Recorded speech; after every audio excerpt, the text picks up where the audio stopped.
The Whistler.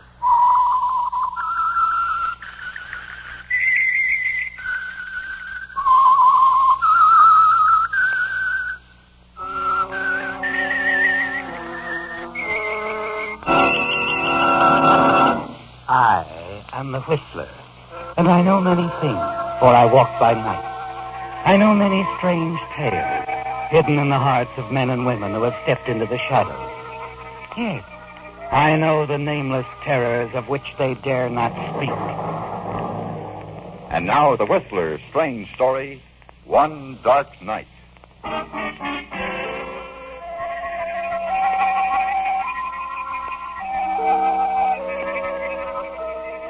Though it was only 8 o'clock in the evening, it was quite dark, and the houses along the tree-lined suburban street were quiet. In one house, a light could be seen burning brightly through the front windows of the house on the corner, its illuminating rays reaching out across the front lawn to form finger-like shafts of light and shadow. And in fact, Frank Jason paced the living room floor, moving with the nervous steps and motions of a sensitive animal contemplating danger. Frank Jason stopped his pacing on occasion and stared down at a large, dark stain in the center of the living room carpet. Dan talked for a long moment, your mind racing, and then you hurried to the front door. Hello, Frank. Not disturbing you, am I? No, Doris, of course not. Come in. You seem nervous.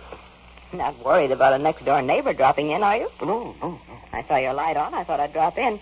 Your ever-loving wife and I had a date to go shopping in the morning, but... I'm glad you stopped by, Doris. I was about to phone you. Oh? Frank, what's the matter? Something wrong? It's about Cora. Do you have any idea where she could be? She's not home? No. I haven't seen her since this morning when I left for the office. You haven't? That's strange. What do you suppose... Did you see her today? Around 10 this morning. We had a cup of coffee. That's when we planned to go shopping tomorrow. I came by to tell her I couldn't make it. I'm worried, Doris. Worried sick. I've called everywhere. Wait a minute. Could she have gone to see her sister? I thought of it first thing. She does that often. Takes off without telling me. But she usually calls me when she gets there. And she hasn't?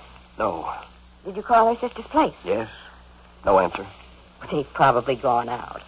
She could have tried to reach you when you weren't here. I haven't left the house since I got back from the office. Oh, I'm sure Cora's all right. She just forgot to call. You know how she is. Yes, that could be it, I suppose. I'll be up for a while. Let me know if you hear from her. Yeah, sure. And don't worry. I'm sure Cora's all right. Good night, Frank. Good night.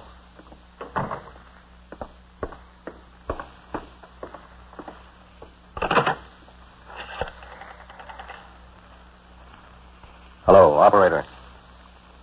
Give me the police department.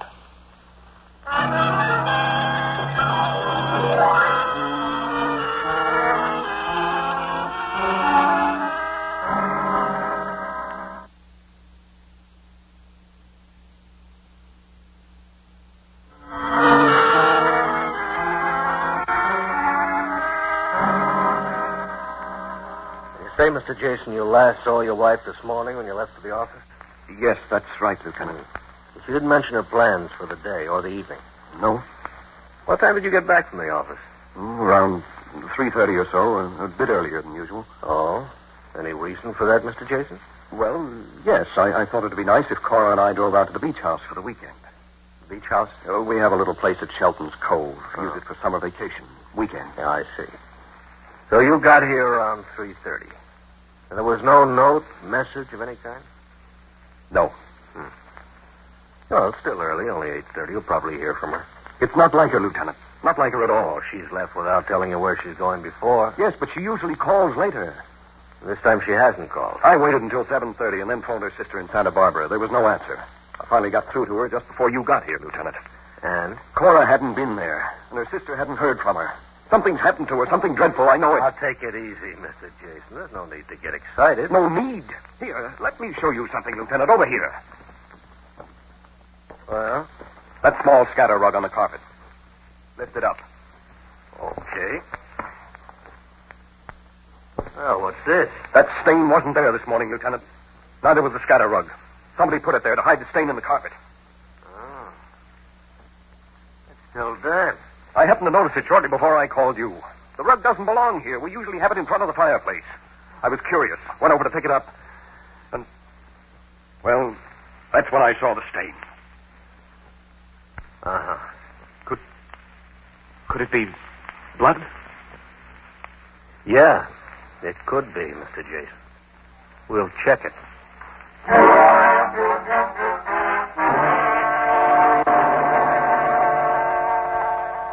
A kaleidoscope of thoughts and reactions go crisscrossing through your mind now, don't they, Frank? As you wait with the lieutenant for his men from the police lab to arrive. Go about their intricate, methodical check work. You watch them for a while and then wander out to the kitchen. Discover that your hand is trembling as you light a cigarette. You're not thinking of the men in the living room, are you, Frank?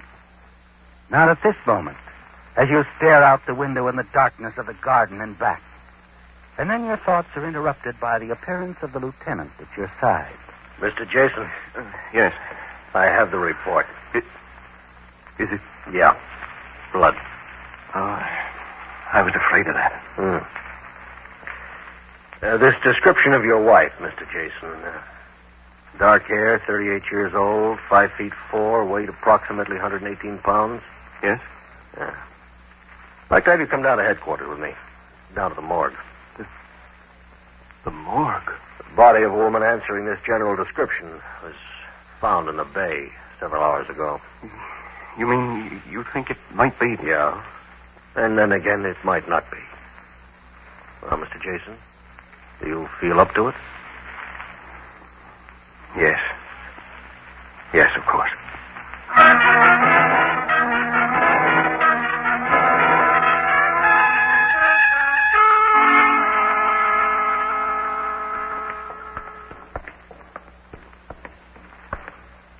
Now, here we are, Mr. Jason.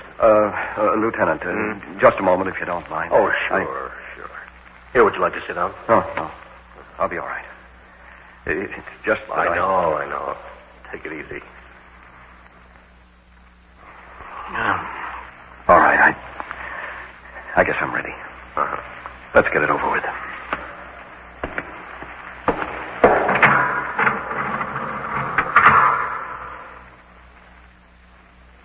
Well, Mr. Jason? No. That's not Cora. Thank heavens it's not Cora.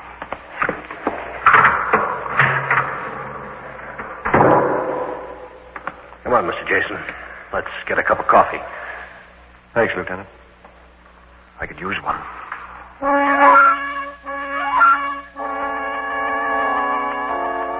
It all feels unreal to you, doesn't it, Frank? Your conversation with the police lieutenant, his lab man working in your living room, the visit to the morgue. All things that you've read about in the papers, but never quite pictured as happening to you. Yes, Frank. It's all like a dream, a haze of unfamiliar activity, of questions and answers and nervousness and cigarettes and cups of coffee held in a shaking hand. And then finally, with the lieutenant driving you home, your nerves begin to settle back into place. Reality returns almost simultaneously with the sound of the police car's front tire touching the curb in front of your own home. Home. Thanks, Lieutenant. You've been very kind. Not at all. You'll let me know if you hear anything. Oh, sure. Try and get a good night's rest, Mr. Jason. Yes. Good night.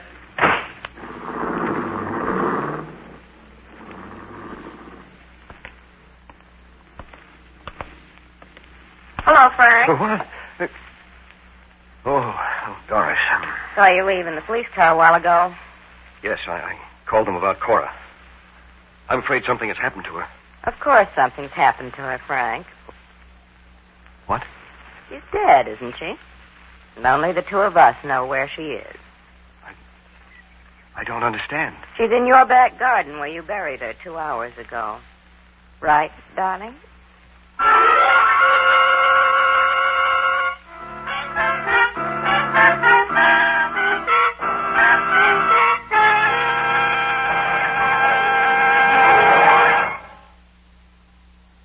And now back to The Whistler.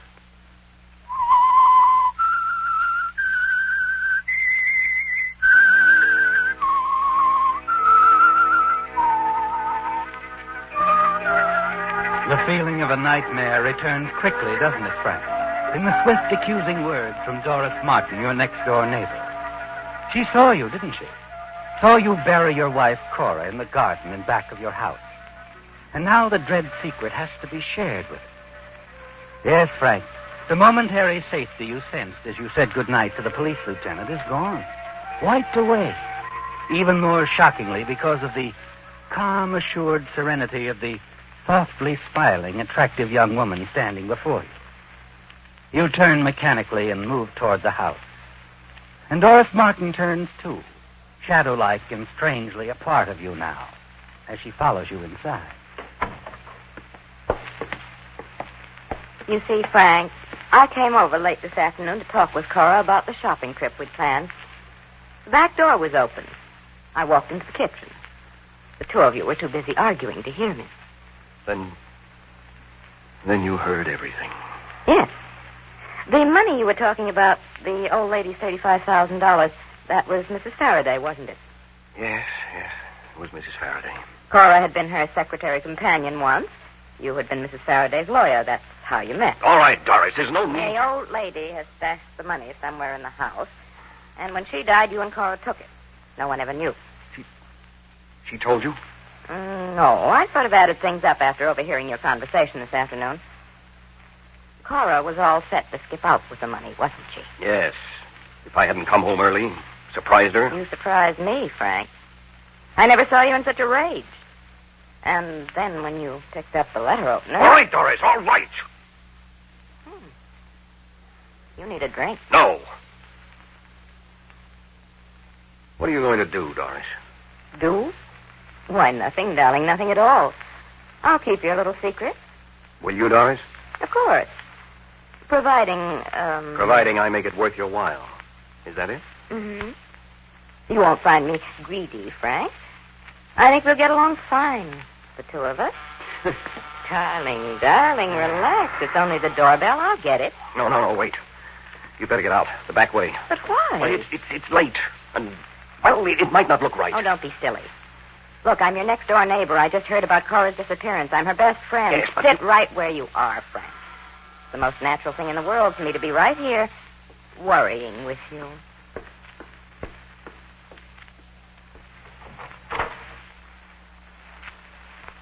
Oh, hello. Well, evening. Oh, say. Now, wait a minute. Let me see. Doris, is that right? Right. And you're Harry Evans, Cora's brother. That's right. Well, nice to see you, honey. The folks up? Frank is. Come in. Well, hiya, Frankie. How's the boy? Hello, Harry. How have you been? Oh, great. Just great. I thought you were out of town. Well, I just got in. I'm on my way to San Diego. Saw a light on. Thought I'd stop by and see you kids first. Where's Cora? Is she asleep? She's not here. Oh? Hey, fella, something wrong? You don't look so good. Yes, something is wrong, Harry. Cora's disappeared. Disappeared? Cora? She wasn't home when I got back from the office. I've called everywhere. No one's seen her. Hey, maybe she's been in an accident. Did you check the hospitals? Police are taking care of it, Harry. Look, Frank, you and Cora... Yes? Well, I mean, you didn't have a quarrel, did you? No, of course not. Well, and she might have gone up to Santa Barbara to see you. I called. She's not there. And you don't have... Well, you don't have any idea where she might have... None. Oh, I don't like this, Frank. I don't like it at all. Sit down, Harry. I was about to fix a drink for Frank. No, don't trouble, Doris. No trouble. How about you, Harry? Oh, yeah, I could go for a drink. Plain water. Plain water it is. Yeah. Well, I don't know what to make of this, Frank. Do you? Not like Cora to take off like that. Not to let you know where she is. I don't mind telling you, Harry, I'm worried. I'm worried sick. Yeah, sure. I know how you feel. I wish there was something I could do. What can we do? Well, nothing, I guess. Just sit and wait, that's all. Just sit and wait.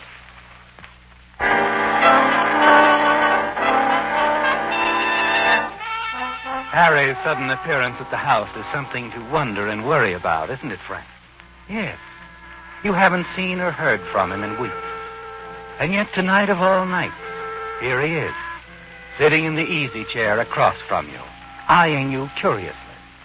Not saying much now, sipping his drink slowly, a strange expression on his face. And your fears mount and your mind becomes more and more uneasy and restless as the minutes go by. Finally, Harry places the empty glass down on the end table. Well, I think I'll shove off. Just let me know if you hear anything from Cora, huh? I'll be staying at the Allman Hotel. Then you're not going on to San Diego? No, it can wait. I'll just stick around. Well, thanks for the drink. Good night, Harry. Nighty, Frank. I'll be seeing you. Good night, Harry. Well, you can relax now, darling. He's gone. No thanks to you. Why did you have to... Encourage him to stay? I just wanted to find out what was on his mind. You know, your dear brother-in-law is a big, fat liar. What? He said he got into town a couple of hours ago, didn't he? Yes? Really? It might interest you to know he was here in this house last night with Cora while you were out bowling. Here? Last night? That's right. I saw him leaving around 10. Now, why do you suppose he lied, Frank? I don't know. I can make a guess. Cora was always very fond of her little brother Harry, wasn't she? Yes. So he dropped in last night, mentioned he was on his way to San Diego. This gives Cora an idea. She'll take the money, drive south with Harry. Maybe he takes her to the border. For services rendered, she cuts him in on the $35,000. Well, what do you think? I think that's a very good guess, Doris. A very good guess. They probably arranged to meet somewhere this afternoon. Cora didn't show, so little Harry trots over here tonight to find out what's holding things up. Of course. He knows about that money, I'm sure of it.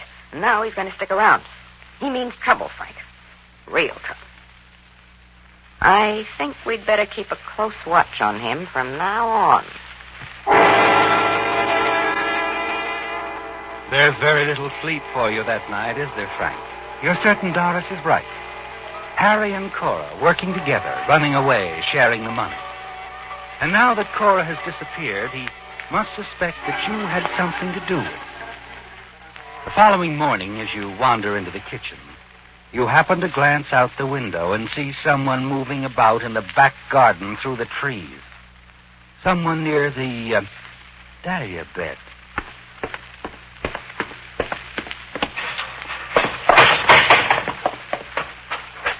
Yeah, morning, Frank. Oh, Harry. Yeah. You. Just stopped by to see if you'd heard anything from Cora. No. Not a word. Yeah. Well, I saw your bedroom curtains were drawn. I didn't want to disturb you. You wouldn't have. Rough night, huh? Well, I didn't get much sleep myself, wondering about Cora. You know, where she could have gone to and why. Oh, cigarette, Frank? Thanks, no. Haven't had breakfast. I think I'll go back to the house.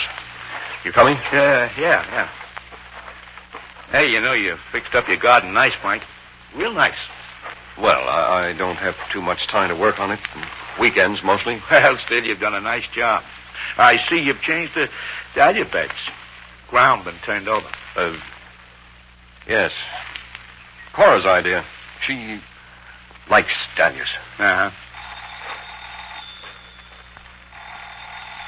Say, isn't that your... Yeah, the phone. Yes. Yeah. That might be the police. I hope there's some news.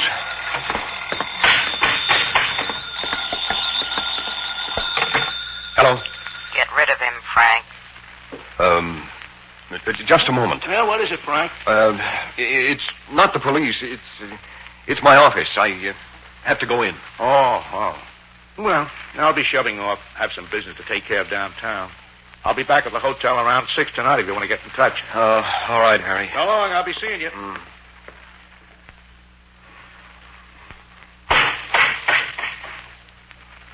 Doris, I'll be over. What did he want? I said I'll be over.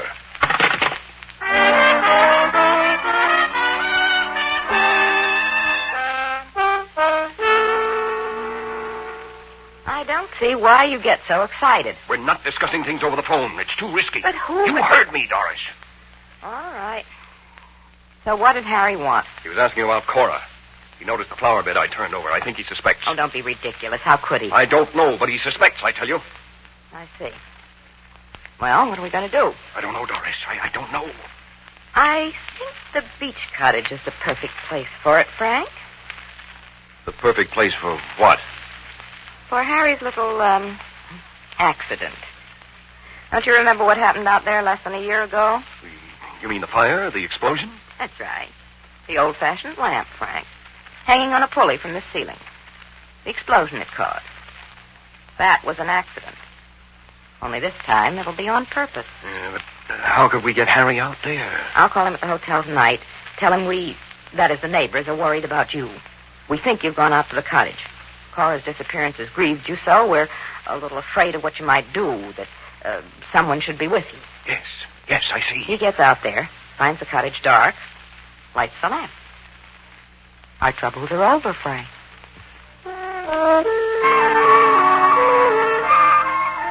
With the coming of night, you're strangely calm, aren't you, Frank? Sharing Doris' confidence that the plan will work. Yes, because it must work. You find that your car has a low tire, so you borrow Doris's car and drive out to the beach and park a short distance from the cottage. Go the rest of the way on foot. It doesn't take you long for what you have to do. Set the booby trap for Harry. And a few minutes later, you put in a call to Doris. Yes, Frank.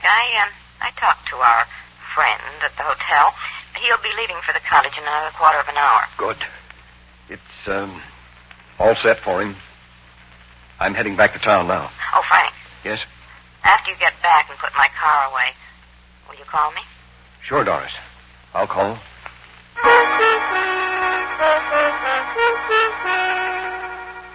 It's a few minutes past 7 when you return to your house. Harry will be leaving his hotel shortly, and then the short drive to the cottage. And it will be all over, won't it? Back home, you reach for the phone to call Doris when... Evening, Mr. Jason. Oh, Lieutenant. Come in. Just thought I'd drop by. Been in the neighborhood all afternoon, checking shops, stores. Well, then, there's been no news of Cora? Haven't turned up a lead yet. However, I put in a call to headquarters a few minutes ago. Seems they got word from a service station attendant out at the beach. What? Yeah. Thinks he saw a light at your beach cottage earlier tonight. Could have been a reflection of a car passing on the road, though he's not sure. Oh, he must have been mistaken. Yeah. Still, if you'd let me have the key, I'd like to run out there and have a look. Now? Yeah. I'll have a squad car pick me up. No. What? Well, I mean, I'll drive you out there, Lieutenant. Oh. Well, I don't Really? want to put you to... Really, it's no trouble, and I'd like to go. Now, please. Okay. I'll call headquarters, let them know where I'll be. I'll get my car out of the garage. You glance nervously at your watch as you start out of the house to the garage. You reach in your pocket for your car keys, and then remember you left them in your car. You've got to stall the lieutenant off, don't you, Frank? Yes. Harry is probably just leaving his hotel now, and it wouldn't do if you and the lieutenant reached the cottage before he did. Delay, Frank. 5 minutes or so. That's all you need. You reach your car, bend down, and unscrew the tire valve on the low tire. A few minutes later, the lieutenant joins you. Something wrong, Mr. Jason? Oh, I'm afraid so. It's a flat tire. Uh-oh. Maybe I had better call a squad car. No, don't bother. It won't take us 5 minutes to change the tire. And then we'll drive out to the cottage. Okay. I guess a few minutes one way or another won't make much difference.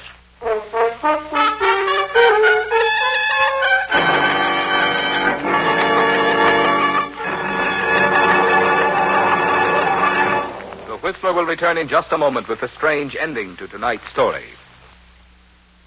And now back to the Whistler.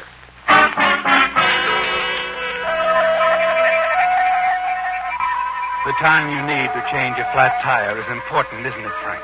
Yes, because it will delay the police lieutenant from reaching the beach cottage before your brother-in-law, Harry Evans, does. Before the accident that will take his life and free you of Harry's threat As you reach inside the car and take the keys from the ignition switch, you hear your phone ringing inside the house. You hand your car keys to the lieutenant and hurry up the driveway to answer your phone. But you reach the phone too late. The wire is dead. And a moment later... Doris. Frank, why didn't you call me or answer the phone? Lieutenant showed up. Now, look, Doris, he's out of the car now. Wants me to go out to the cottage with him. I'm trying to stall him until I'm certain Harry gets there. He won't, Frank. Harry is dead. What? He didn't fall for our little gag. Instead of going out to the cottage, he went straight to your backyard. Started digging. Doris, did he... No. I got behind him with a shovel. You were right, Frank. He knew. I found Cora's earring in his pocket. He must have found it near the flower bed this morning. Doris, where is he? What did you do with him? What else? We had to get him out of there. I dragged him into your garage. The keys to your car were in the ignition, so I put Harry in the trunk compartment. The trunk compartment? The spare tire is in there. The lieutenant will find the body. I have found the body, Mr. Jason. And the two murderers, too. Quite a chummy arrangement, you two neighbors.